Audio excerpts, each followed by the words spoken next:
안녕하십니까. 예. 안녕하세요. 2주차 강의 시작하겠습니다. 예. 지난주는 제가 한번 이렇게 쭉 정리하면서 이게 줄기 잡아 보시라고 제가 훑어드렸고요. 이번 주까지 하면은 기본적인 여기 저 핵심 정리 앞에 있는 내용은 다 한 번 더 이렇게 볼 수 있게끔 이렇게 좀 강의 진행하려고 제가 목표 계획을 갖고 있는 거고요. 채무불이행 책임 얘기 다시 한번 말씀드릴게요. 헷갈리시는 분들은 또 있으시더라고요. 제가 어저께인가 그저께 이런 판례를 봤는데요. 3층짜리 건물에 1층만 임대를 줬어요. 근데 여기서 불이 났죠. 불난 원인은 몰라요. 근데 불은 여기서 난 건 맞아요. 그래서 다 탔어요. 이 건물주가 이 임차인한테 소송했겠죠. 내 건물 물어내라고. 근데 결론이 어떻게 됐냐면 이 임차인은 어떤 의무가 있죠? 채무를 즉 이 건물 자기가 임차한 부분을 돌려줘야 될 의무가 있는 사람이죠. 채권 채무, 그죠? 뭐죠? 그런데 이 건물 좀 못 돌려주게 생겼어요. 그러니까 이행 불능돼 있죠. 아니면 불완전 이행이든지, 그렇죠. 그리고 나머지는 이 사람이 임차한 건 아니지만 불이 났으니까 이 건물주는 전체를 다 책임을 지라라고 이제 주장을 했는데 판결은 어떻게 났냐면 제가 전제로 말씀드린 게 뭐죠? 불은 여기서 났는데 원인은 알 수 없어요. 그럼 무슨 얘기죠? 귀책 사유가 임차인에게 있다는 얘기예요. 밝혀지지가 않았어요. 그렇죠. 그런데 여러분, 불법행위 책임은 누가 입증 책임이 있죠? 피해를 입었다고 주장해서 손해를 구하는 사람. 여기서 누구죠? 임대인. 나머지 요 임차한 건물 부분 외에 나머지를 불법행위 청구를 했는데 결국은 뭐예요? 임차인한테 과실이 있음을 입증하지 못했어요. 그러니까 그거는 손해를 배상할 필요가 없다고 그랬습니다. 그런데 여기는 이거는 이거 골프샵으로 썼거든요. 골프 용품샵. 여기는 손해를 배상하래요. 왜 그렇죠? 채무불이행이라서. 누가 입증해야 돼? 내가 과실이 없음을 입증해야 돼. 그것도 못했다는 거지, 임차인. 똑같이 불이 났는데 똑같은 사실관계에서 이렇게 극명하게 달라지는 거예요. 그럼 보세요. 여러분, 작업을 하다가 일을 하고 있는데 다른 사람이 잘못해서 가스가 누출돼서 작업장이 폭발해서 일하고 있던 사람이 화상을 입었어요. 업무상 재해죠. 그럼 안전배려 의무는? 근데 과실은 하나도 없어요. 이 사람한테 없다고 판결이 됐어요. 그럼 안전배려 의무는? 그래도 있는 거예요. 안전배려 의무 있으니까 사용자 말씀 책임 특별약관 들어있으면 거기서 산재 초과 손해 보상해주고 그 산재 초과 손해 보상해준 보험사가 100% 구상하는 거예요. 줬다 뺏는 거랑 똑같죠. 그렇지만 그게 맞아요. 그렇게 하는 거예요. 아예 안 준다라는 생각을 하고 계시면 안 된다. 똑같은 경우가 여러분 승객도 마찬가지예요. 자배법의 승객. 다른 사람이 내 차를 중앙선 침범해서 날 쳤어요. 근데 그 차가 무보험이야. 내 승객을 내가 다 해주래요. 굉장히 억울하죠. 근데 자배법이 그렇게 돼 있잖아요. 다 해줬어. 그러면 그 다음 문제는 이 보험사는 거기다가 100% 구상한다니까. 줬다 뺏는 것 같아요. 근데 그렇게 해야 돼요. 그렇게 하는 경우가 많아. 그거 헷갈리시면 안 돼요. 그거는 가장 극명한 거. 입증 책임. 그래서 채무불이행 책임이 채무불이행 책임하고 지금 불법행위 책임하고 가장 극명하게 드러나는 부분이잖아요. 그렇죠? 그렇다는 이제 그런 말씀 제가 드렸고, 자, 그다음에 피해자하고 보험사가 보상해주는 대상은 어떻다고요? 항상 피해자 범위가 크거나 같다라고 말씀드렸죠. 그렇죠? 피해자 중에서 뭐 예를 들어서 피해자가 피용인이면 우리 산재로 가야 되니까 피용인 면책 규정이 있으니까 면책이 될 거고요. 그다음에 학교 경영자 같으면 교사, 물론 뭐 피용인이겠지만 그분도 교사. 그다음에 특이한 게 이제 등록된 운동 선수 이런 사람들. 왜 그렇지? 이거는 위험이 크니까. 그렇고요. 그런 식으로 이게 좀 그 각각의 약관마다 보상해주는 대상이 보상해주는 즉 피해자이긴 하지만 보상을 못 받는 사람도 있다는 거죠. 그리고 뭐 일상생활 같으면은 같이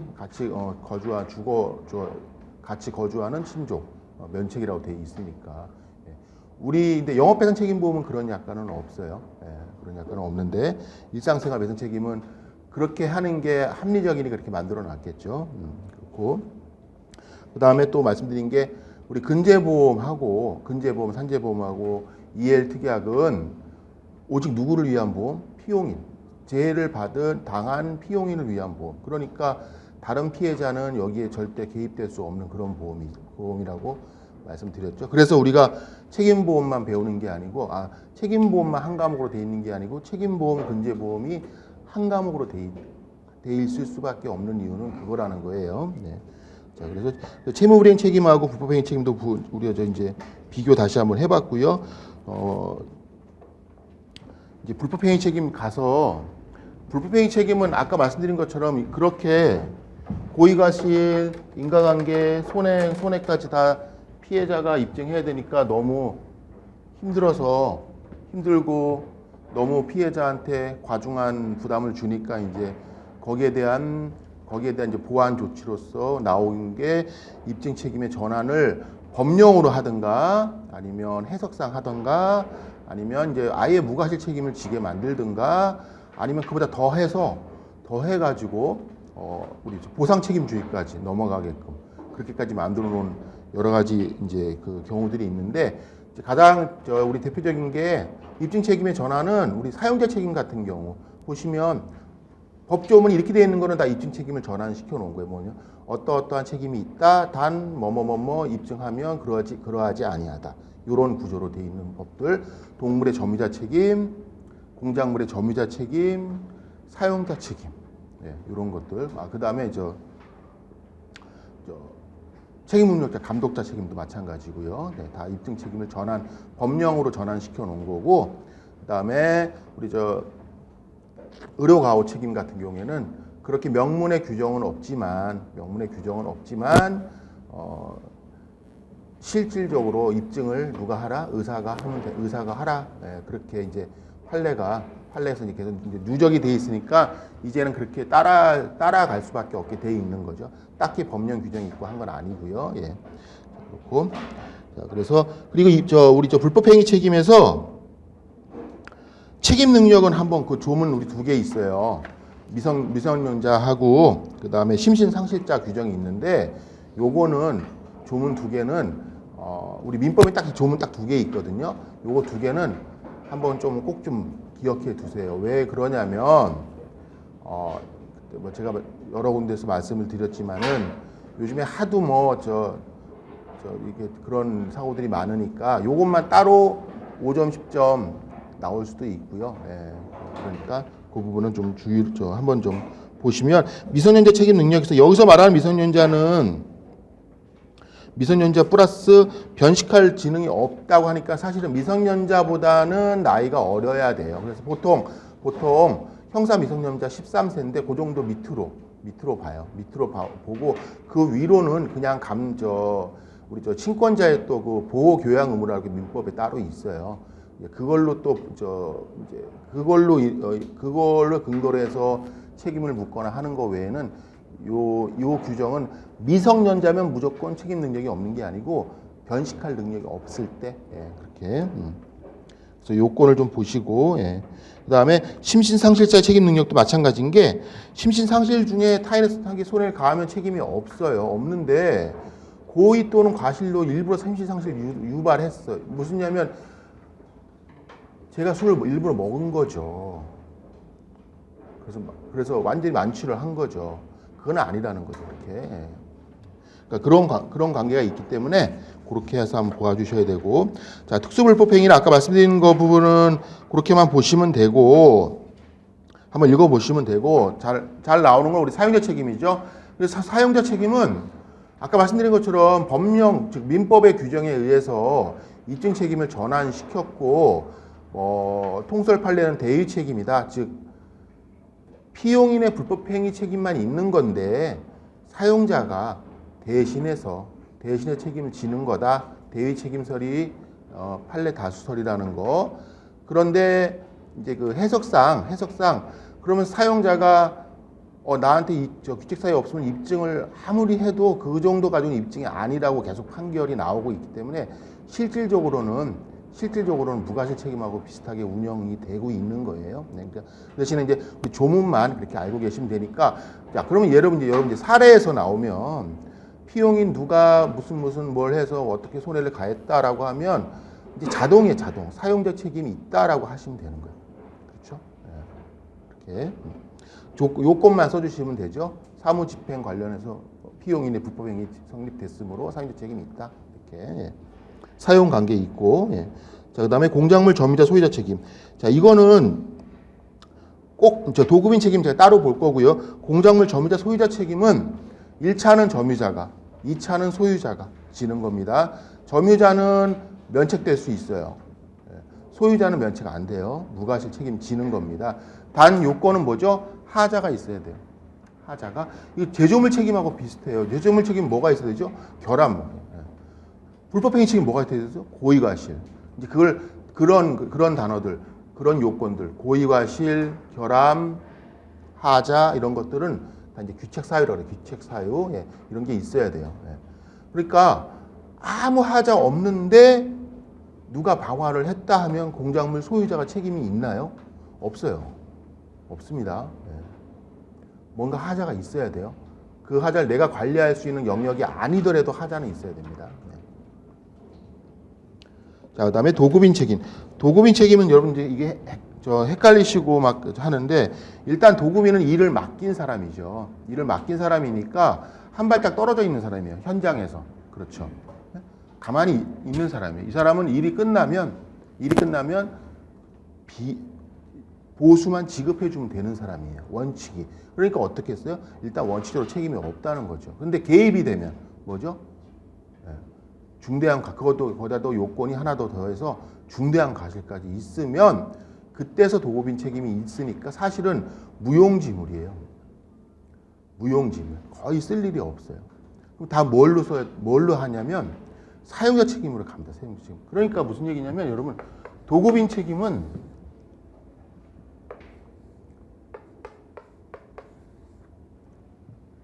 사용자 책임, 즉 사용관계만 피해자는 도급인이 사용관계에 있다는 것만 입증하고 사용자 책임을 주장하면 되는 거예요. 간단하죠. 간단해요.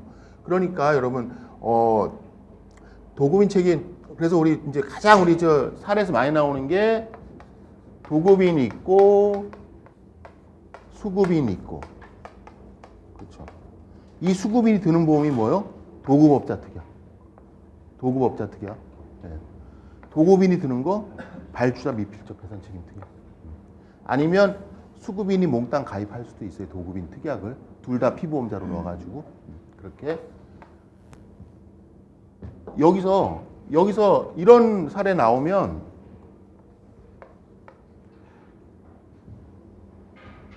사례 안에서 사용관계, 즉 지시하는 관계라는 내용을 찾아가지고 사용자 책임 인정된다라고 거진 95% 이상은 그런 문제예요. 그렇지 않으면 이제 그 다음에 문제가 성립이 안 돼, 사실은요. 그러니까 그렇게 보시면 돼요. 아까 제가 사용자와 피용인 관계에서 피용인이 불법행위 책임이 있으면 사용자 책임이 있다, 그렇게 쓰시면 된다고 하는 거랑 같은 맥락입니다. 같은 맥락이고. 자, 그 다음, 그러니까, 도급인 책임 입증하는 것보다 사용자 책임 입증하는 게 훨씬 좋기 때문에 또 범위가 넓고 그렇기 때문에 사용자 책임 하시면 되고, 그 다음에 이제 두 번째로 아까 발주자 미필적 배상 책임 특별 약간 했고, 자, 그 다음에 우리 이제 요런 관계가 또 가장 생기기 좋은 게 뭐냐면, 노무도급이라는 게 있어요. 뭐냐면 사람만 데리고 오는 거죠. 사람만 데리고 오는 거랑 제가 직원을 채용하는 거랑 뭐가 달라요? 똑같죠. 그렇죠. 사람만 데리고 오는 거예요. 그럼 제가 직원을 채용하는 거랑 똑같으니까 결국은 사용자 책임 지는 거예요. 사용자 책임. 그래서 그걸 노무도급이라고 하는데 좀 어려운 말 노무도급이라고 하는데 뭐냐면 뭐 전기공 이런 사람들 이제 내 그 전기공사 필요하니까 그 사람들을 일단 얼마 주고 당신이 이 공사를 해주세요라고 데리고 왔지만 실질적으로 전 옆에서 지시를 하는 거죠. 이렇게 해라 저렇게 해라 뭐 해라 똑바로 해라 빨리 해라 안전하게 해라. 사용자란 말이죠. 그렇죠. 그렇다는 얘기고 그다음에 그 이제 도급에서 관련된 게 그 건설기계를 그냥 건설기계만 빌려오면 상관이 없는데 건설기계는 운전을 해야 되니까 운전수 조종수랑 같이 임대를 해요. 그럼 여러분 생각을 해보세요. 어떤 지금 옆에 공사하고 있지만 공사 현장에 포크레인이 필요해서 포크레인 기사랑 같이 데리고 와서 일을 공사하고 있는 그 공사 주체가 일을 시켰는데 어떻게 시키겠어요? 여기 팔아 저기 팔아 여기 메꿔라 이렇게 시킬 거 아니에요. 무슨 관계예요? 지시하는 관계죠. 사용 관계예요. 그런데 우리 법원 대부분은 그래도 임대차래요. 그거는 자꾸 임대차라고 하는 이유는 왜 그러냐면 여러분 이제 이런 게 있어요. 뭐냐면 우리 산지에서 같은 공사장 현장에서 다른 사용자에 소속돼 있는 근로자를 다치게 하면 산재는 처리해주고 구상을 안 하게끔 특별히 만들어놨어요. 규정을. 왜 그럴까요? 다 어차피 혼재돼서 하나의 작업장, 즉 하나의 사업장에서 한 사람의 사장님 밑에서 일한다고 보는 거죠. 그렇게 하는 게 맞다고 보니까 해줬는데, 자, 이 건설 기계를 그렇게 해서 도급으로 해석을 해버리면, 그러면 절대 이제 건설 기계로 뭔가 포크레인으로 작업을 하다가 옆에 전기 일을 하는 전기파트 회사 직원을 다치게 했어요. 그러면 우리 산재법에 의하면 구상을 못하고 끝나죠. 그런데 건설 기계는 둘 중에 하나 보험이 무조건 들어있거든요. 자, 구종 건설 기계면 자동차 보험 들어야 되고, 그 외에 건설 기계면 건설 기계 특약 들어있을 거예요. 그 보험은 그러면 룰루랄라 하고 있을 거 아니겠습니까? 대부분의 건설 기계가 작업 현장에서 일이 이루어지는데 항상 구상을 받을 일이 없으니까 항상 보험사는 기분이 좋죠. 보험료만 받아놓고 보험 청구할 일이 없는 거예요, 거의. 그러니까 이제 이 법원에서 뭐라 그러냐면 건설기계 임대는 다른 소리 하지 말고 임대차다. 임대차니까 도급이 아니니까 하나의 작업을, 하나의 사업을 분할하는 관계가 아니니까 보상을 해라. 구상 청구해서 하면 구상금 줘라. 해놓고 그 사업자하고 그 회사한테만, 즉 책임보험 회사한테만 그렇게 판결을 하고 있어요. 기사는 빼요. 그래서 기사는 빼요. 그러니까 이게 작년에 나왔던 문제죠. 작년에 나온 문제. 그래서 작년에 나온 문제인데 뭐 이게 또 사례로 또 나올 수는 있어요. 왜냐하면 사례로 나온 지 한 10년 됐거든요. 사례로 나온 10년 됐는데 그런 생각만 그러니까 자동차 보험도 여러분 마찬가지예요.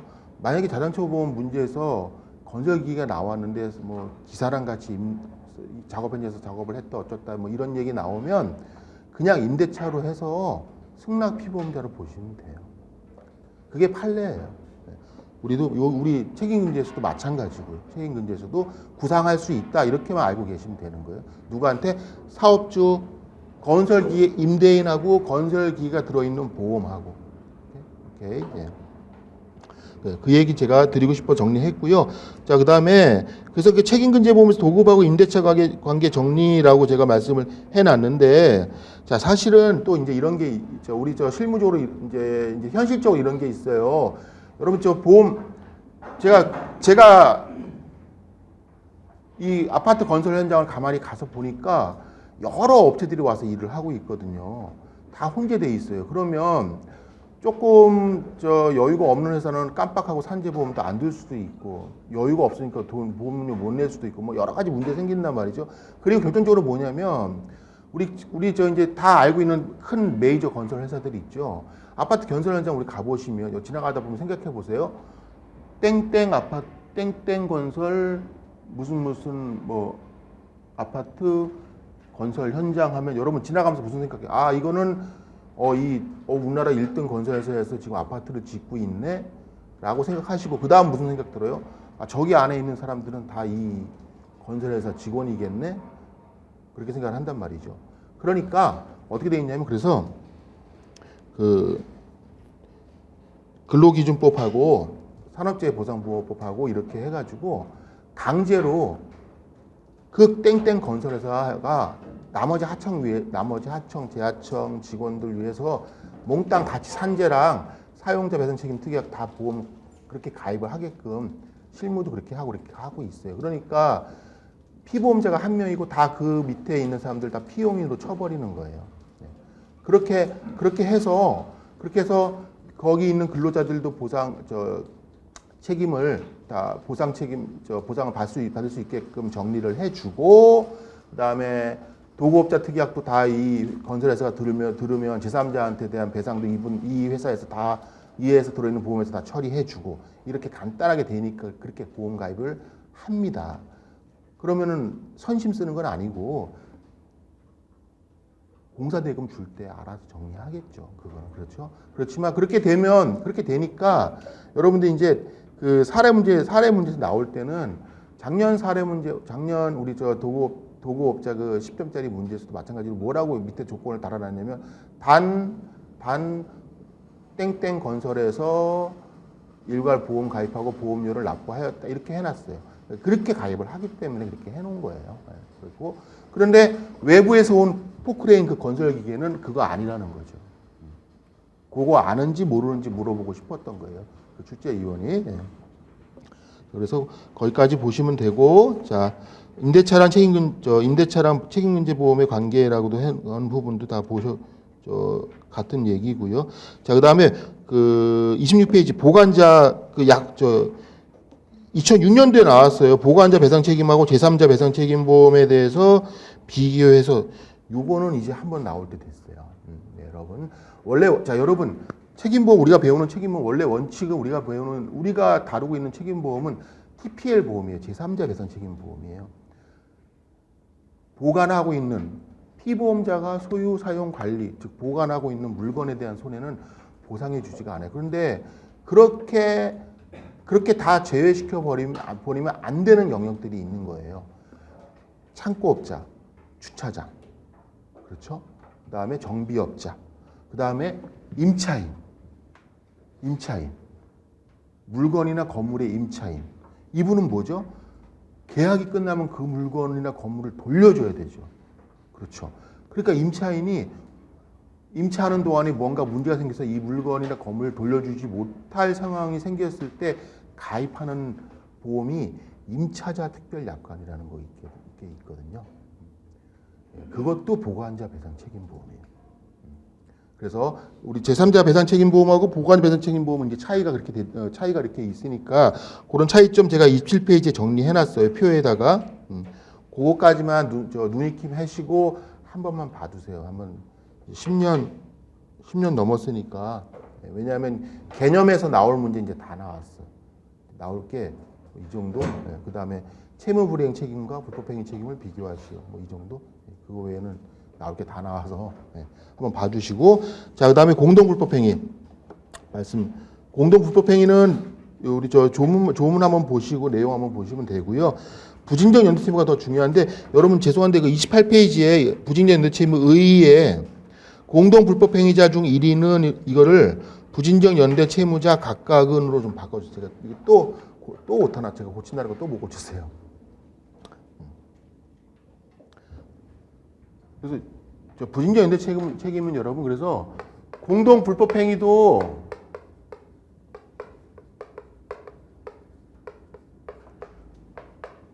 효과는 부진적 연대 책임이고 아까 우리 사용자 책임하고 피용인의 불법행위 책임하고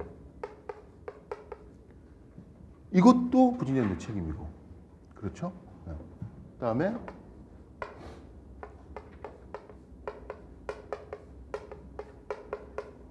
재해사고가 나서 고용주에게 안전배려 의무 위반이 있고 그 재해사고가 제3자의 불법행위로 같이 발생했으면 아니면 이 사람은 100% 잘못이더라도 그렇죠? 이것도 무슨 효과는 뭐 부진적 연대 책임, 부진적 연대 책임입니다.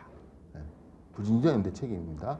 또 뭐 있을까요? 아까 제가 얘기한 것처럼 자 사고는 중앙선 침범한 그 차가 했는데 책임은 저랑 그 차랑 승객에 대한 책임은 운행자인 저와 그 차가 같이 짓는 거죠. 자회법상 그렇게 승객에 대한 운행자의 책임과 상대방 차량의 책임. 이것도 부진제연대 책임. 그러면 자, 공동 불법 행위는 모르겠지만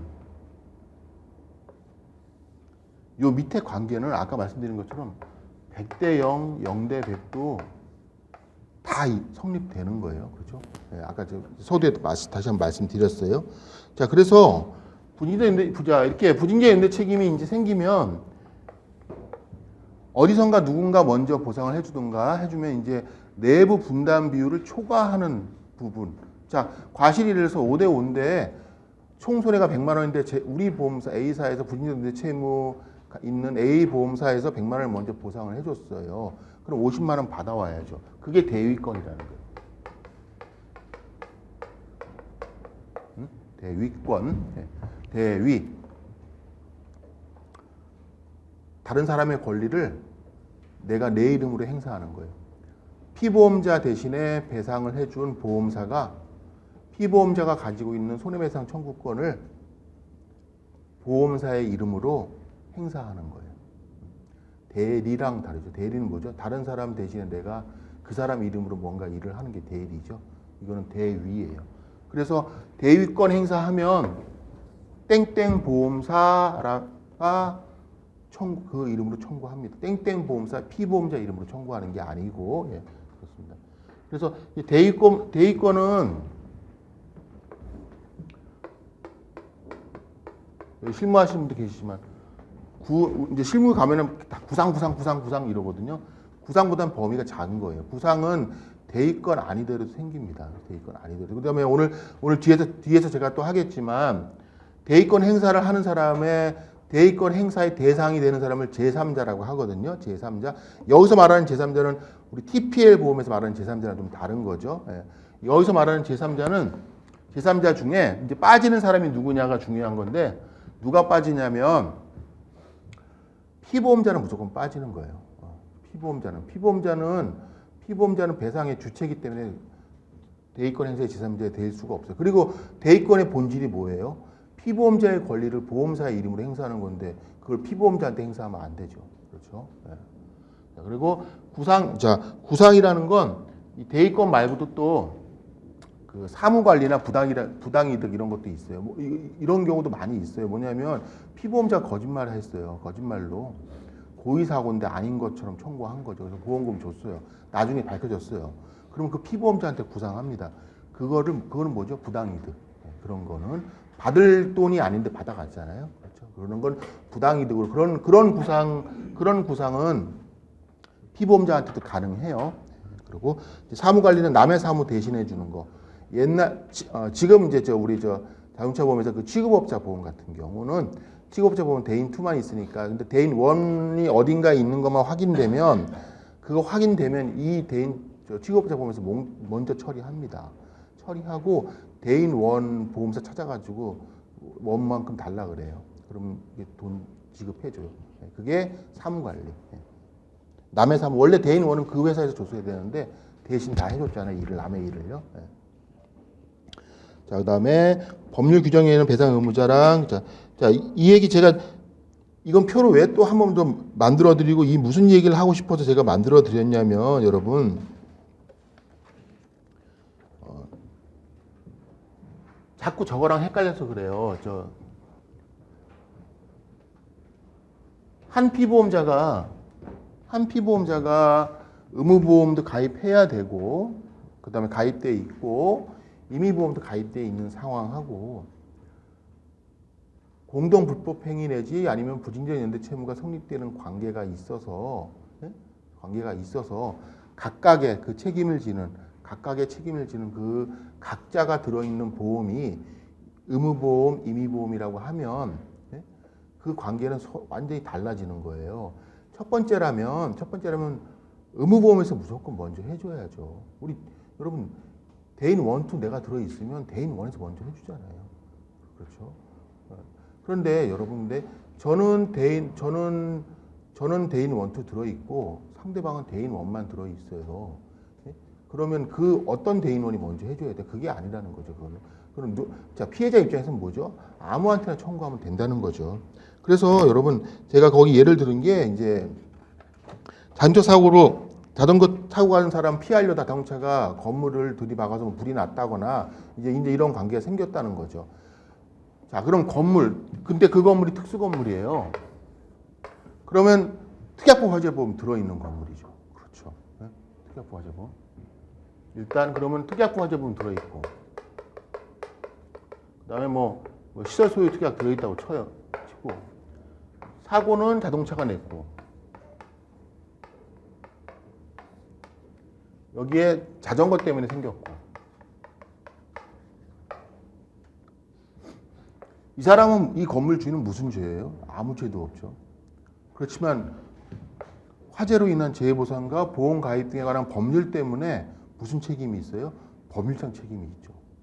그렇게 책임지라고 돼 있으니까. 이 자동차는 책임이 있죠. 그러니까 자동차 보험에서 해주면 돼요. 자, 그래서 그 표에 그리고 제가 근데 자전거는 일상생활 배상 책임 해놓고 세모표 해놨어요. 이거 왜 그러냐면 자전거를 이제 일상생활 배상 책임 보험 가면 다시 한번 말씀드리겠지만 자전거를 타는 건 일상생활일 확률이 높아요. 그런데 여러분 아닐 수도 있어. 일하러 가기 위해 자전거 탔으면 일상생활은 면책이죠. 그렇죠. 일상생활이 아니죠. 업무잖아요. 업무. 네. 그래서 그래요. 네. 그래서 제가 그건 세모표를 해놓은 거예요. 그렇고 그 다음 상황에 제가 그런데 이제 이 사람은 제가 무슨 죄가 있어요라고 말씀을 드렸는데 불은 난 건 좋은데 확대되는 원인이 스프링클러가 작동이 안 됐대요. 이제 그럼 뭐가 생겼어요? 자, 일단 그 전에 자 아무 죄도 없는 이 사람은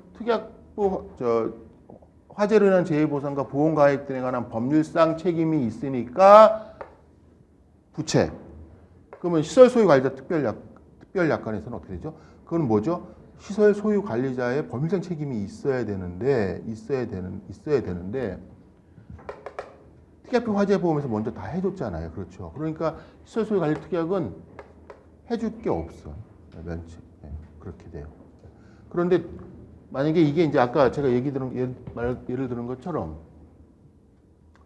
스프링클러가 작동이 안 돼서 손해가 커졌다 그러면 이제 시설의 하자죠. 네, 시설의 하자로 인해 손해니까 이제 이것까지 보상해줘야 되는 거지.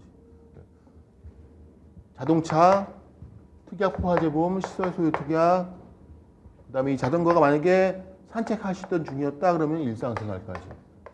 그러면 이 중에서 자동차 보험은 대인 1은 의무보험이고 대인 2는 임의보험이고 여기 특약 화재보험 의무보험이고 시설 소유 특약 임의보험이고 일상생활 배상 책임 보험 이것도 임의보험이고 누가 먼저 해줘야 돼요? 이거 아무 상관없어요. 피해자는 이렇게 묶어서 여기 청구하면 그 대신에 이 시설 소유 특약 보험사는 이렇게 얘기하겠죠. 특약부 갔다 오세요라고 얘기해요. 그렇죠. 왜 그렇죠? 이거는 피보험자가 같은 사람이니까. 자, 자동차 보험도 마찬가지인 게 만약에 지금 뭐 그런 일이 없지만 과거에는 따로따로 들 수 있었어요. 따로따로 들어있어 나도 모르게 S화재에 갔더니 S화재가 여기 갔다 오세요라고 한다고요. 그렇죠. 그런 관계죠. 그렇지만 이 세 뭉퉁이 관계는 아무한테나 청구하면 되는 거예요. 그리고 몽땅 청구해도 되고. 그렇죠? 일단 몽땅 청구하는 게 좋죠. 피해자 입장에서는. 네. 그렇다는 거예요.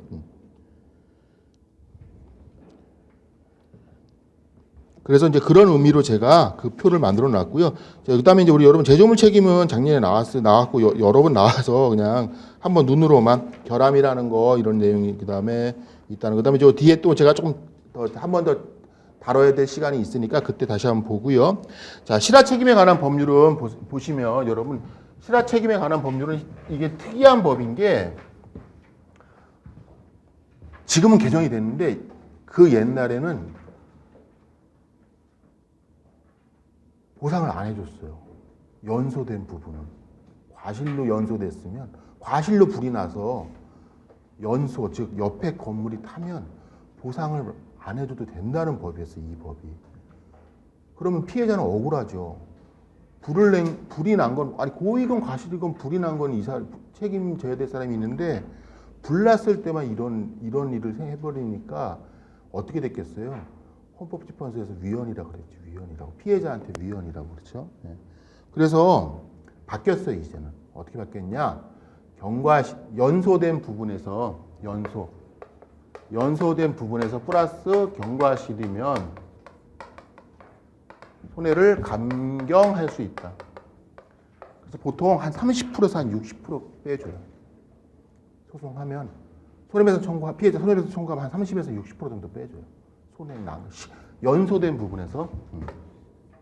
근데 이제 이거하고 그러면 아까 우리 화재로 인한 재해보상과 보험가입 등에 관한 법률에는 무조건 특수건물 소유자는 이 법이 정하는 한도에서 법률상 책임이 있다라고 해놨는데 이 둘 사이의 관계를 조율을 해야 되니까 아까 말씀드린 화법법에 뭐라고 되어 있냐면 이 법이 적용되는 한도에서 실화 책임에 관한 법률은 적용되지 않는다라고 해놨습니다.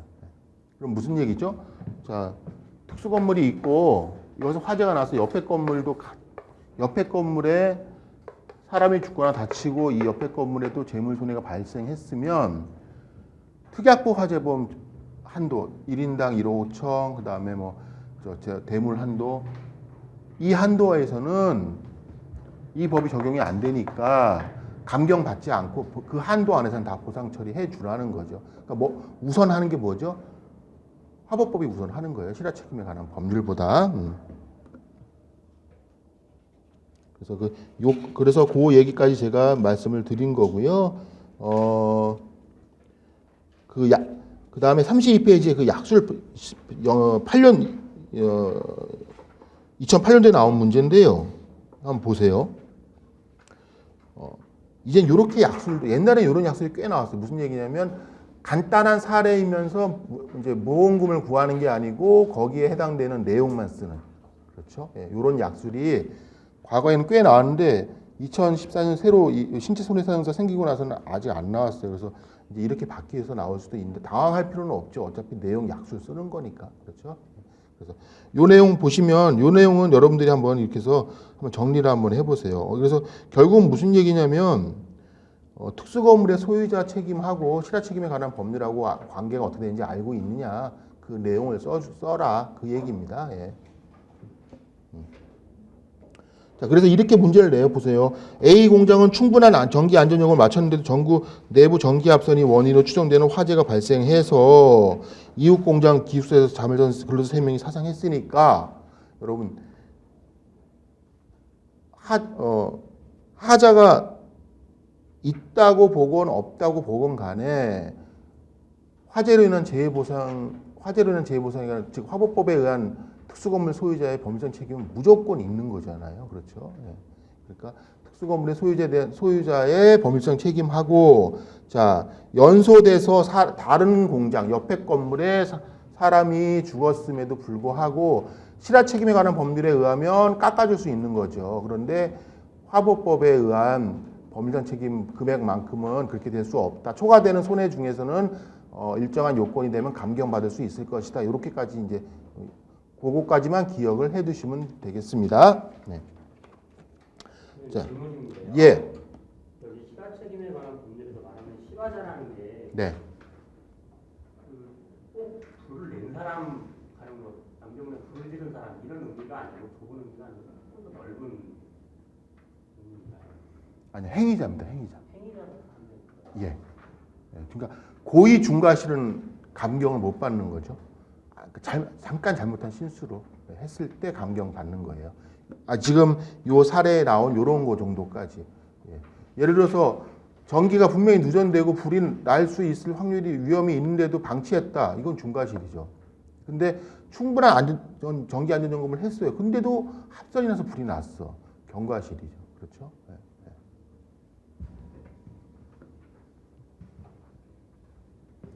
문제에서니까 제시를 해줄 거예요. 문제에서. 그러면은 이제 이거는 이 얘기구나, 이 얘기구나 이렇게. 그래서 그 과거에 기출에서 어떤 게 있었냐면 여러분 특약부 화재보험 면책 조항에 중과실 또는 법령에 의해 고의 중과실 법령 위반은 면책이라고 돼 있어요. 근데 어떤 문제가 있었냐면 불을 낸 사람 과실은 50% 평가되었다. 이거 도대체 어떻게 써야 돼요? 그러면 중과실에 경과실에. 그 당시 논란이 되게 많았어요. 어떤 의미를 냈을까요? 그거는 그때 그 내용 따라 써주셔야 되겠지만 지금 아마 이제 그런 문제 그때 이렇게 논란이 됐는데 지금 그렇게 내지는 않겠죠. 아마 뭐 과실이 70%다, 뭐 중과실이다, 뭐 이런 식으로 그렇게 표현을 해주던가, 그렇지. 아니면 아까 제가 예를 든 것처럼 누전이 되는 걸 알고도 알고 개선 명령 받았는데도 방치했다든지 뭐 이제 이러면 이제 이건 중과실, 이건 중과실이라는 의미네, 이렇게 판단을 해보시는 게 좋겠죠. 자, 그다음에 이제 배상책임보험 보통약관. 그 앞에 있는 거 손해방지 의무, 손해배상 청구에 대한 회사의 해결, 합의 절충, 중대 소송의 협조 대행. 이거는 그 뒤에 있는 약수를 보시면 한 번씩 나왔어요. 한 번씩 나와서 또 나오진 않을 건데 그래도 내용을 한 번이라도 좀 요런 기회에 한번 봐주세요. 다시는 볼 일은 아니고 요런 기회 한번 봐주시고, 그 다음에 여러분 우리 보통 약관의 면책 조항 말고 영업배상 책임보험 보통 약관에 있는 그 잡다라고 하면 안 되지. 계약 전 알릴 의무, 뭐 계약 후 알릴 의무, 뭐 통지 의무, 뭐 그다음에 협력 의무, 협조 의무 이런 것들은 우리 저 계약법 다 공부하셨고 그다음에 삼보험에서 지겹도록 해요. 만약에 거기 나오면 그렇게 비슷하게 쓰시면 돼. 조금 다른 거 있는데 거의 상관없으니까 그렇게. 취지는 어떤 얘기인지 아시잖아요. 계약 전에 충분히 내가 화재보험 가입하는데요. 화재배상 책임보험 가입하는데 내가 가입하는 이 건물이 어떻다라는 거 알려줘야죠. 계약 전 알려주면. 그 다음에 가입하고 나서 원래는 그냥 학원으로 쓰던 건물을 이번에는 전기 작업하는 무슨 이런 건물로 이제 용도를 바꿨어요. 그러면 알려줘야죠. 보험료가 달라지죠. 위험이 달라지잖아요. 그렇죠? 우리 삼보험에서 내 직업이 바뀌었으면 알려줘야 된다는 거 아니에요. 똑같죠. 똑같은 취지죠. 그러니까 혹시 그런 게 나오면 공부 안 하셨어도 그렇게 쓰시면 된다. 그런 내용 잡아가지고 같은 취지잖아요. 자, 그 다음에 이제 이제 지난주 한 것처럼 우리 책임보험 일반론 보시면 이제 각 보험마다 보상하는 손해가 뭔지를 정확하게 알고 계셔야 거기에 해당되는 보험이냐라는 거. 일단 보상하는 손해에 충족이 안 되면 이미 끝나는 거예요. 그러니까 그런 문제 나올 일이 없어요. 예외적인 상황, 지난주 말씀드린 그런 재난배상 책임보험이니 우리 액화 석유가 소비자 보장 특약이니 이런 것들 예외적인 보험들 외에는 원칙적으로 법률상 책임이 있어도 보상하는 손해에 해당이 안 되면 그걸로 끝나는 겁니다. 자, 그래서 자 예를 들어 볼게요. 건물은 특수 건물이지만 사고는 붕괴 사고예요. 그러면 법률상 책임은 있지만 무슨 책임이 있죠? 공작물의 점유자 소유자 책임. 그렇죠. 법률상 책임은 있지만 특약법 화재보험은 보상해주는 손해가 아니죠. 왜요? 화재로 인한 사고니까, 붕괴니까. 그게 만약에 재난배상 책임보험 가입 건물이라면 이제 되는 거죠. 이제는 되는 거죠. 그렇죠? 보상하는 손해에 해당되잖아요. 그 다음에 이제 이런 거 있어요. 또 여러분 가스배상 책임보험 종류가 고압가스, 도시가스, 액화석유가스 세 가지죠. 그죠? 고압가스, 도시가스, 액화석유가스 세 가지인데 저는 도시가스 취급업자인데 사고는 액화석유가스가 누출돼서 사고가 났으면 보상하는 손해가 아니죠. 도시가스 사업자로서 도시가스에 대한 것만 가입하라. 그렇지만 밖에 보험증권에 뭐라고 써 있어요?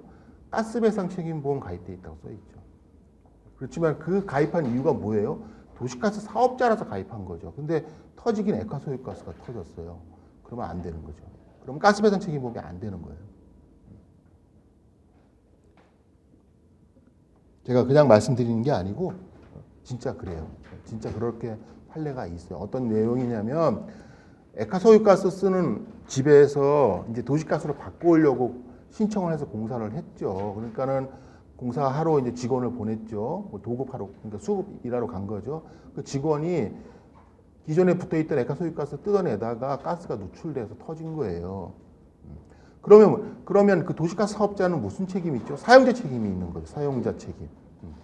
그런데 보험은 뭐뭐 들었냐면 가스배상 책임보험과 영업배상 책임보험, 도급업자 특약을 들어있는 거예요. 그럼 가스배상 책임보험 어떻게 되는 거예요? 면책. 그럼 뭐에서 해주면 돼요? 그냥? 도급업자 특약에서 해주면 되죠. 도급업자 특약에서 도급업자는 내 점유를 벗어나서 수급받은 업무를 하던 중에 생긴 손해배상 책임에 대해서 보상해주는 보험이니까 거기에는 해당되잖아요. 그렇게 해주면 돼요. 그렇게 먼저 도급업자 특약에서 먼저 해주고 그 도급업자 특약 보험사랑 가스배상 책임보험 보험사가 다르니까 일단 구상 청구를 한 거예요. 같은 가스니까 한번 해봐야죠. 담당 입장에서. 근데 안 된다 그런 거죠. 안 된다고. 액화석유가스가 누출됐기 때문에 아니라는 거죠. 그게 그래서 보상하는 손해고 담보하는 위험이라는 거예요. 그거 구분을 해주셔야 되는 거고 아까 일상생활 제가 자전거 얘기했지만 같은 자전거를 타고 갔는데 어떨 때는 일상생활이고 어떨 때는 아니에요. 그렇죠. 출퇴근이면 아니라는 거죠. 그러니까 제가 바람 쐬러 운동하러 어머니 심부름으로 이러면 된다는 거죠. 그렇죠? 그건 일상생활이라는 거죠. 자, 스키장을 가서 스키를 타다가 누굴 다치게 했는데 제가 거기 스키 강습하는 강사로 갔어요. 일상생활이 돼요? 안 되죠. 근데 그냥 제가 리프트에서 내려오다가 잘못해서 다른 같이 스키 타던 모르는 사람을 다치게 했어요. 일상생활 되는 거예요? 되죠. 같은 스키장 사고고 같이 스키 타던 사람이 부딪혀서 다치거나 했지만 보험이 되고 안 되고 차이가 생긴다는 거예요. 그렇지만 지금은 그 전 단계인 우리 법률상 책임은 무조건 있는 거죠. 지금 똑같은 불법행위 책임인 거죠. 제가 강사이건 그냥 스키를 타러 온 사람이건 누군가를 다치게 했으면 저한테는 불법행위 책임이 있는 거예요. 법률상 책임이 성립됐어요. 1단계는. 2단계 이제 보험사에서 보상을 해주려고 봤더니 보상하는 손해가 아닌 거죠. 그래서 또 보상하는 손해가 맞는데 알고 봤더니 일부러 부딪힌 거예요. 전에 이미 시비가 내서 자동차 요즘에 자동차 그런 사고 그런 사고 많잖아요. 전에 리프트에서 봤어요. 너 한번 걸려라 하고 딱 내려오는데 일부러 부딪혔다는 거죠. 그럼 뭐예요? 고의 사고죠. 그럼 범죄 책임이 있죠. 고의로 불법행위 했으니까 그렇죠. 범죄 책임이 있고 보상하는 손해도 해당이 돼. 제가 그냥 스키 타러 간 사람이니까. 근데 이제 뭐에 걸려요? 면책약관, 피보험자 또는 계약자의 고의 사고는 면책이니까 거기 걸려서 보상 못 해주는 거죠. 아시겠죠? 네. 그래서 피보험자 얘기는 다시 한번.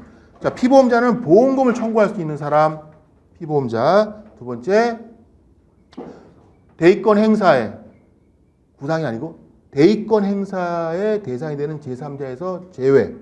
그렇죠? 그 다음에 면책약관의 기준이 되는 게 피보험자예요. 이거는 이제 제가 이거 뭐 교과서에 있는 얘기는 아니고 제가 이해를 도우려고 말씀드리는 거고, 그 다음에 마지막으로 비용을 지급해서 보험사에 청구할 수 있는 사람 피보험자. 그럼 피해자가 지급한 비용은 뭐예요? 그는 손해배상금이에요. 비용이 아니고. 차이가 있죠. 차이가 있어요. 자, 예를 들어서 똑같은 소송 비용인데 피해자가 지급한 소송 비용은 손해배상금으로 보험사가 지급하고요. 피보험자가 지급한 소송 비용은 비용 항목으로 주는 거예요. 보험사가 지급한 소송 비용도 비용이고 그렇게 되는 거예요. 차이가 있고. 자, 그다음에 아까 제가 면책약관의 기준점이라고 말씀드렸는데 이게 무슨 얘기냐면 여러분, 자, 가스배상 책임보험 면책약관에 이렇게 돼 있어요. 피보험자의 피용인에게 발생한 손해는 면책이에요. 그러면 다른 사업주의 피용인은 면책이에요? 그 사람은 제3자죠. 그렇죠. 피용인의 기준이 피보험자라는 거죠. 그리고 피보험자의 고의라는 거죠. 사고도. 피보험자의 음주. 이것 다 피보험자 기준이라는 거예요. 면책약관이라는 게. 예.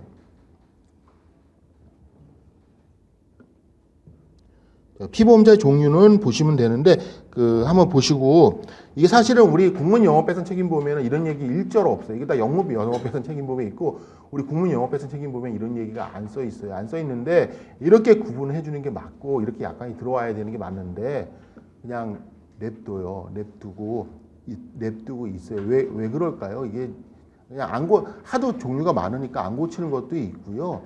그 다음에 이제 제가 늘 말씀드리지만 자동차 보험은 필요성에 의해서 우리 피보험자 여러 종류가 있잖아요. 완벽하게 퍼펙트하게 막아놨어요. 특히 대인 원에는 보유 피보험자라고 그래가지고 기타 위 피보험자에 해당되지 않은데 보유자로서 인정되는 사람은 또 보유 피보험자라고까지 딱 만들어 놔가지고 도대체 빠져나갈 수가 없게끔 피보험자에서 잘 만들어 놨어요. 그 대신에 우리가 뭐예요? 공부하기 힘들죠.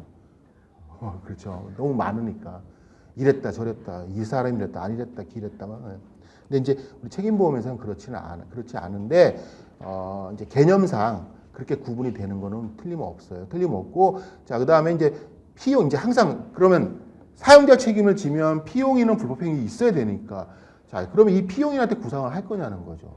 사용자가 책임을 져서 사용자가 피보험자로 가입되어 있는 보험에서 보상 처리를 해줬을 때 이거 어떻게 하냐는 거죠. 우리 자동차 보험에서는 운전 피보험자 있으니까 구상을 대리권 행사를 안 하는데 이거 어떻게 해야 돼? 실무적으로는 그냥 안 해요. 아주 즉 뭐 고의나 아주 진짜 중대한 과실이 있지 않는 이상 하지 않습니다. 하지 않는데 그거를 하지 않는 걸 이제 개념적으로 이제 의제 피보험자라고 얘기를 하기도 하고 그 다음에 그 대리권 포기 특별 약관이라는 게 있어서 거기 가입을 할 때 누구누구는 대리권 행사하지 않겠습니다 이렇게 미리 보험증권에 기재를 해놔요. 그 사람들도 의제 피보험자. 자, 피보험자 개별 적용은 자동차 보험만 있는 거 아니에요. 우리 책임보험에서도 똑같습니다, 여러분. 자, 그래서 제가 일상생활 배상 책임보험 들어 있거나 아니면 가족 일상생활 배상 책임보험 들어 있는데 10몇 살 먹은 우리 아이가 코인 노래방 가서 친구하고 싸우다가 열받는다고 휴지통에다가 불 붙여서 던졌는데 불이 났어요. 고의죠. 면책이에요.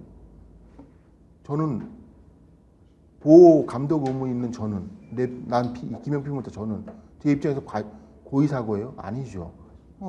우리 자동차 보험하고 똑같잖아요.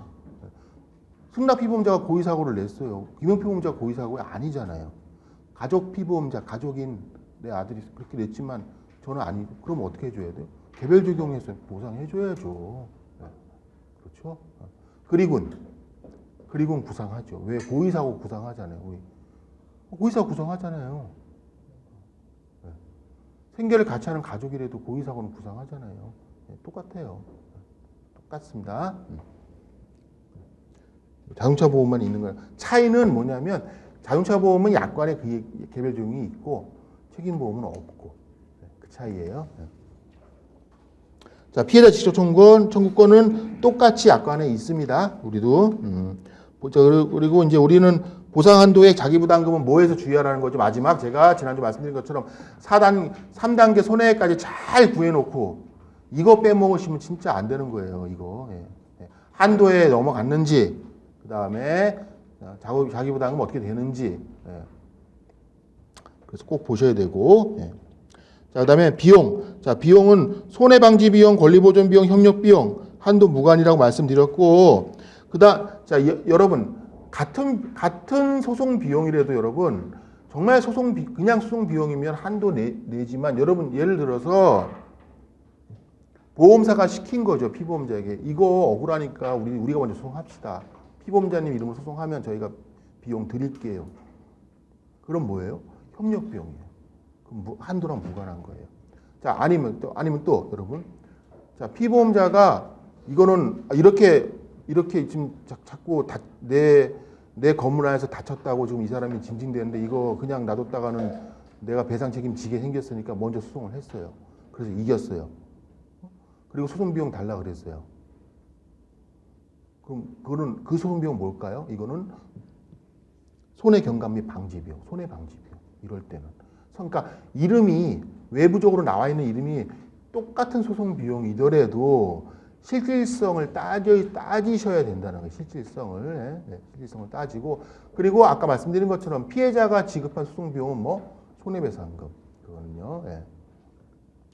꼭 추가 청구 들어와요. 옛날에 우리 업수룩 할 때는 그런 거 잘 몰랐어요. 모르고 그냥 얼마 안 되니까 한 200~300 되는데 포기하실 거죠 하면은 네 그러시죠 하고 넘어갔어요 다. 그리고 그렇게 합의서 쓰고 지금은 절대 그런 거 없습니다. 그게 맞죠. 추가로 무조건 줍니다. 추가로 주고 심지어 지연이자도 여러분 저희가 결제하는데 며칠 시간 걸릴 거 아니에요. 옛날에는 자 오늘까지 그냥 제가 결제 올릴 테니까 오늘까지 지연이자 낮춥시다 하면은 그렇게 했어요. 지금은 거의 50% 이상은 나머지는 추가로 결제해 주세요라고 해요. 그게 잘못된 거 아니죠. 그게 맞는 거예요. 그렇죠.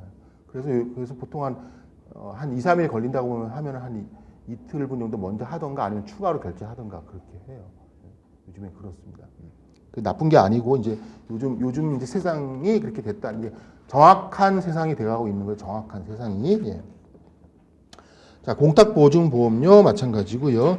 지연이자는 좀 생각해 보셔야 될 게 우리는 지연이자 손해배상금으로 들어갔는데 영문약관에서는 이걸 비용으로 줘요. 이게 근데 왜 그러냐면 우리는 지연이자가 5%고요. 상법상 6%, 5%, 그다음에 소송 촉진에 관한 특례법이 적용이 되면 15%까지 줘야 되는데요. 그런데 이 미국 같은 데 제가 알아봤더니 미국은 한 뭐 0. 몇 % 이렇대요. 그렇다 그러더라고요. 그러니까 그리고 걔들은 개념이 좀 다르니까 영문약관에는 한도하고 관계없이 주는 거로 돼 있어요. 그거는 저 영문약관, 구문약관 비교할 때 또 써놨습니다. 제가. 예. 자, 그다음에 이제 면책약관. 면책약관은 여러분 이거 세 가지만 보시면 돼요. 어떤 게 있냐면 첫째, 이게 보험의 본질상 절대 해줄 수 없는 거예요. 고의사고. 그렇죠. 당연히 해줄 수 없는 거죠. 예. 그 다음에 거대한 위험들, 전쟁, 뭐 지진, 폭동, 내란, 당연히 안 되죠. 이거 해줬다가는 난리가 날 거 아니겠습니까? 그렇죠? 예. 자, 그 다음에 이제 두 번째로 타보험.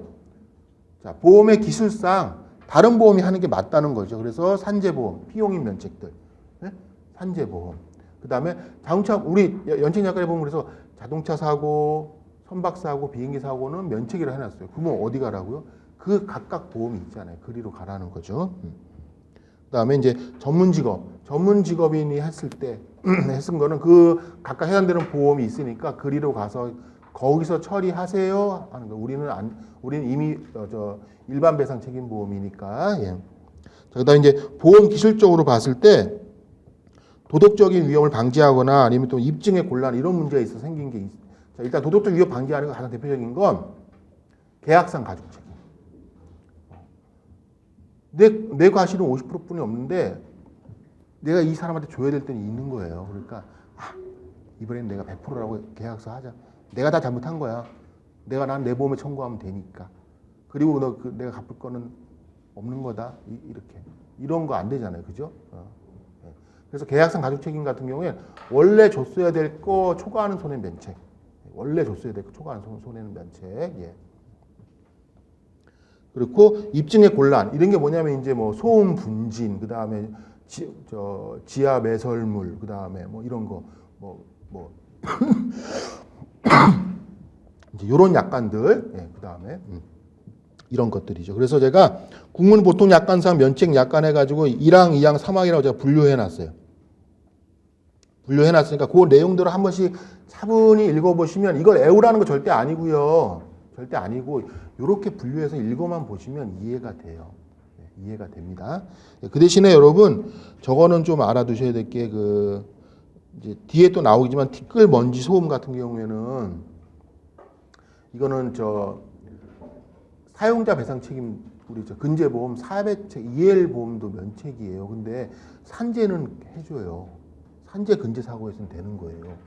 계속 내가 분진이나 소음에 노출이 돼서 재해가 생겼으면 산재는 해주는 거예요. 그런데 사배책 청구는 못 하는 거죠. 그렇죠. 좀 특이하죠. 특이한 게 아니고 이제 그거는 보험 기술상 어쩔 수 없는 거니까 애초에 고용주가 준비를 잘 해야 되겠죠. 그다음에 거기 보면은 이제 보관자 책임이라는 거 아까 말씀드린 거 비교하는 약관이 있다라는 거 하고 그다음에 영문 영업배상 책임은 다 비슷한데 특이한 건 주류배상 이거 술 먹고 문제 생긴 거 영문은 면책이에요. 예. 우리 국문은 아니고. 예. 그리고 이제 더 중요한 건 여기 이제 개별 약관에서 한번 볼게요, 여러분. 요것만 잠깐 이제 보고 잠깐 쉬겠습니다. 자, 시설 소유 특약에서 보면 시설의 수리, 개조, 신축, 철거로 인한 이거 뭐예요? 수리, 개조, 신축, 철거하는 건 도급업자 특약에서 해주면 되죠. 내가 업자 불러서 하고 있어요. 내 건물 철거 수리하고 있어요. 그럼 도급업자 특약에서 해주는 건 시설 소유 관리 특약에서 해줄 게 아니죠. 그렇지만 그러면 통상의 수리라면 그러면 소유 사용 관리하는데 범주에 들어가는 거죠. 그럼 시설 소유 특약에서 해줘야지. 그렇죠? 그렇게 약관이 돼 있겠죠. 예. 저는 중요한 것만 여기 넣어놨으니까 전체 약관 중에서 한번 그런 부분을 한번 꼭 한번 찾아서 한번 읽어보시면 아 이래서 이렇게 내용이 이렇게 돼 있겠구나라고 좀 이해를 해주시면 되는 거고 절대 애우실 거 아닙니다. 예. 그다음에 피보험자의 양도 시설에 관련된 배상책. 자 이거는 굉장히 말이 어려운데 여러분 시설 소유 관리 특별 약관은 뭐예요? 내 시설 안에서 문제가 생겼을 때 해주는 거죠. 근데 내가 건물을 지어서 다 넘겨주고 왔어요. 내 시설이에요? 아니죠. 그러면 시설 소유 특별 약관의 전제는 뭐죠? 내가 점유하고 있어야 돼. 소유자이건 점유자건 거예요. 그러니까 특약 이름이 시설 소유 관리자 가로 열고 소유 특별 약관이란 말입니다. 그러면 시설을 떠나서 뭔가를 일을 하다가 즉 영업 업무를 하다가 문제가 생긴 거는 다 뭐로 가는 거예요? 도급업자로 가는 거예요.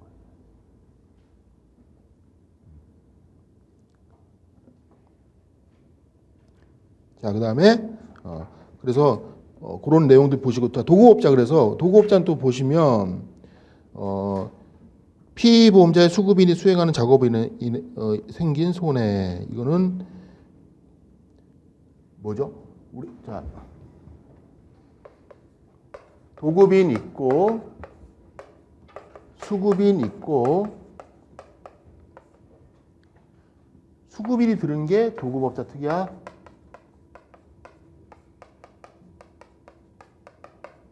도급인이 드는 게 발주자, 미필적, 배상책임보험 특약.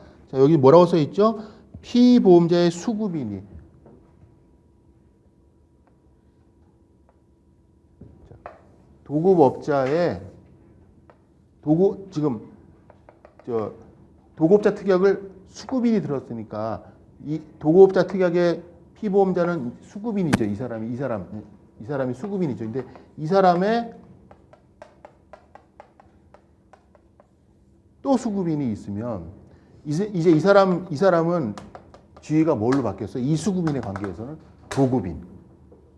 그러면 이 도급인이 들어야 되는 보험은 뭐예요? 발주자 미필적 배상 책임이죠.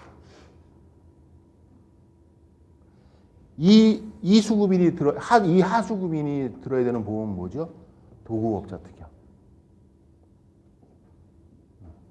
발주자 미필적 배상 책임보험 책임 특약으로 처리해야 될 거를 도급에서는 도급업자 특약에서 해줄 수 없으니까 면책이라고 해놓은 거예요. 말은 어려운데 여러분 피보험자가 수급인인 피보험자가 도급인이 되는 지위에 있으면 수급인으로서 가입하는 보험에서는 해줄 수 없다는 거죠. 그렇죠?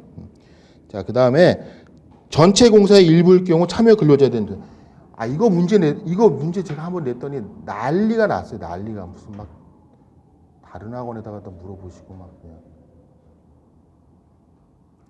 전체 공사에 일부로 참여를 하면 여러분 그 전체 공사 참여한 사람은 근로자는 몽땅 면책이에요.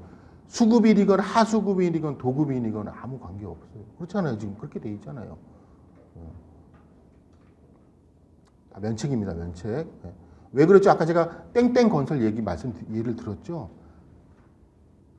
누가 봐도 그냥 하나의 작업장의 하나의 회사에서 하고 있다고 다 그 회사의 근로자라고 생각하는 거죠. 그렇죠. 그리고 원래는 그 회사의 근로자가 그 작업을 다 해야 돼. 그런데 땡땡 건설이 돈 아끼려고 다 나눠서 준 거잖아요. 원래는 내 직원, 내 기계, 내 장비가 다 투입돼야 되는 건데. 그렇죠. 그리고 왜 그러냐면 항상 1년 365일 그런 공사가 꾸준히 있으면 내가 고용을 했겠죠. 있다 없다 하니까 필요할 때마다 끌어모으는 거죠. 그럼 내가 책임져야지. 그렇죠. 그러면 이런 사람들은 그럼 이런 사람들 어디로 가요? 다 이런 근로자? 다 산재로 가면 되는 거예요. 산재로. 이 보험이 나쁜 게 아니고 산재로 가면 되는 거예요. 자, 그 다음에 군의 치료비. 사고 원료부터 1년 후에 발생한 치료비. 좋아요. 그 다음에 피보험자 벌물성의 배상 책임이 있는 치료비. 이거는 배상 책임이 있는 거니까. 국내치료비 특약은 배상 책임 없을 때 작동되는, 즉 배상 책임 없을 때 보상해주는 보험이니까 배상 책임 있는 건 면책이라고 써놨겠죠. 예. 자, 그다음에 비행 담보. 이 비행은 나라라 비행이 아니고 미용, 왜 이렇게 표현이 이렇게 했는지 모르겠지만 이제 미용 전문인 배상 책임 특약이라고 했으면 더 좋았을 건데 어쨌거나 비행 담보라고 돼 있어요. 그래서 이거는 미용사예요. 그래서 여러분 그러면 우리 땡땡 미용실이 있으면 이 미용실이 영업배상 책임보험, 시설 소유 관리자 특별약관, 비행담보 특별약관 들어있으면 미용하던 중에 사고는 비행담보에서, 그렇죠. 미용실에 들어오던 손님이 바닥이 미끄러워서 넘어졌어요. 그러면 시설 소유에서. 그렇죠. 이게 뭐죠? 보상하는 손해, 담보하는 위험이 다른 거죠. 그렇죠. 그렇고, 자, 그 다음에 이제 여기서도 면책이 되는 게 여러분, 그러니까 당연히 그럼 전문 직업 수행 중에 아닌, 예를 들어서 시설에 관련된 거면 당연히 면책이 되가 시설 소유라고 가니까 이게 첫 번째가 그 얘기고, 그 다음에 우리 저 미용실에서 그런 거 많이 하잖아요. 뭐 점 빼주고, 뭐 귀 뚫어주고, 이거는 불법이야 다, 그죠? 그건 면책인 거예요. 귀 뚫어주다가 뭐 덧났어요. 비행담보에서 해주면 안 된다는 거지, 그렇죠? 이건 그냥 개인이 책임지라는 거죠. 그 다음에 이제 이거 그래서 뭐 여기 있잖아요. 그 다음에 그래서 성형 주름살 이거 마찬가지고 같은 얘기죠. 그 두 번째랑. 그 다음에 2개월 미만 실습사가 파마기 사용. 이거는 이제 좀 그러니까 위험이 그러니까 빈도가 높으니까 해놓은 거예요. 자, 그다음 차량 정비업자 오염 사고는 한번 보시고 그래서 그 환경배상 책임보험하고 차이점이 오염 사고는 급격하게 즉 주유소에서 잘못해가지고 탱크가 누출돼서 갑자기 기름이 새나서 토유지가 오염됐으면 시설 소유 관리 영업배상 책임보험 시설 소유 관리자 특별약관에서 면책이지만 오염 사고 추가 특별약관을 가입하면 보상해준다는 거죠. 근데 나중에 알고 봤더니 토지가 오염됐더니 원인을 찾아보니까 이 주유소에서 탱크 관리가 안 돼서 지하 탱크에서 조금씩 누출이 됐다는 거죠. 이거는 오염사고 특별약관에서 해주는 게 아니라는 거죠. 그 무슨 액시던트 사고만, 어큐런스는 안 된다는 거예요. 어큐런스는. 자, 차량 정비업자 이륜자동차 도난으로 이거는 이륜자동차 보상해 보시면 알아요. 진짜로 엄청 많아요. 그러니까 안 돼. 이거는 무조건 안 돼요. 이 사람들은 개가천선하지 않는 이상. 그 다음에 타이어 튜브에만. 이거는 자연 마모랑 비슷한 개념으로 보시면 되고요. 자, 건설기계. 통상적인 중기의 용도에 따른 작업이 아닌 작업이나 예를 들면 포크레인을 가지고 위에 사람 태워서 위로 올린다 뭐 이런 일을 떨어졌다든지 그렇죠. 그런 거. 그다음에 중기 사용력을 뚜렷이 초과해서 생긴 것들은 면책이라고 합니다. 근데 피보험자가 인과관계 없음을 입증하면 보상해 준대요. 이건 당연한 건데 여러분 이런 구조랑 이제 여러분들 책을 여러 번 보시면 이런 구조가 어디서 많이 봤는데 이제 이런 생각이 떠오르기 시작하시면 공부가 된 거예요. 자, 이런 구조랑 비슷한 거 뭐 있죠? 뭐뭐뭐는 면책이다. 단 피보험자가 인과관계 없음을 입증하면 우리 어디서 인상실험? 콜 또 하나 더 있어요. 유도선, 선주배상 유도선 맞잖아요. 뚜렷한 정원초과가 아니면 정원초과와 사고가 인과관계 없음을 누가 입증하면 피보험자가 입증하면 비슷한 구조죠. 구조가 그렇게 좀 떠올리신다면 공부가 많이 되신 거예요. 자, 그다음에 생산물 배상 책임보험. 자, 그래서 생산물 배상 책임보험이 있잖아요. 여러분 도구업자 특약이랑 시설 소유 관리 특약이랑 생산물 배상 책임보험의 관계는 생산물 배상 책임보험은 점유가 떠난 거예요. 피보험자의 점유가 떠난 거. 자, 제가 건물을 다 지어주고 저는 이제 건물 지어준 대금을 받고 저는 그 자리를 떠났어요. 근데 그 건물에 하자가 있어. 생산물 배상 책임보험이죠. 근데 그 건물을 짓던 중에 제가 일을 받아서 건물을 짓던 중에 문제가 생겼어. 도구업자죠. 그렇게 차이가 있는 거죠. 잠깐 쉬었다가 이제 그 나머지 뒤에 부분 큰일 났네. 좀 진행하도록 하겠습니다. 잠깐 쉬겠습니다. 예.